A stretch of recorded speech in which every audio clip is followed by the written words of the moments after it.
এইমাত্র উপস্থিত হয়েছেন গণপ্রজাতন্ত্রী বাংলাদেশ সরকারের মাননীয় প্রধানমন্ত্রী জনাব তারেক রহমান এমপি।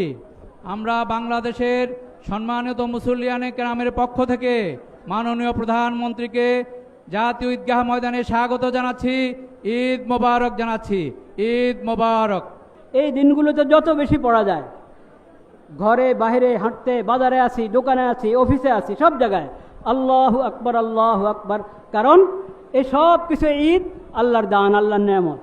আল্লাহ আমাদেরকে বুঝিয়ে দিয়েছেন, হেদায়েত দান করেছেন কিভাবে আল্লাহর দরবারে কোরবান পেশ করতে হয়। তো এই জন্য আল্লাহর মহিমা বর্ণনা করা, আল্লাহু আকবার আল্লাহু আকবার লা ইলাহা ইল্লাল্লাহু আল্লাহু আকবার। ঈদ 2 রাকাত নামাজ আদায় করা, 2 রাকাত নামাজের পর খুতবা হবে।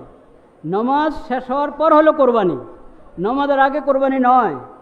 নামাজের আগে যদি কেউ জবাই করে ফেললো তাহলে নবী করিম সাল্লাল্লাহু আলাইহি ওয়াসাল্লাম লাহমু শাত, ওটা গোশত হালাল, তুমি আল্লাহর নামে জবাই করেছ, হালাল গোশত তুমি খেতে পারো, হালাল গোশতের কাজে আসবে এটা।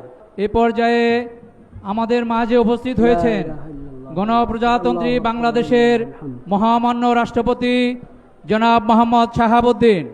আমরা মহামান্য রাষ্ট্রপতিকে জাতীয় ঈদগাহে স্বাগত জানাচ্ছি। ঈদ মোবারক জানাচ্ছি। ঈদ মোবারক। আল্লাহু আকবার লা ইলাহা ইল্লাল্লাহু আল্লাহু আকবার ওয়ালিল্লাহিল হামদ।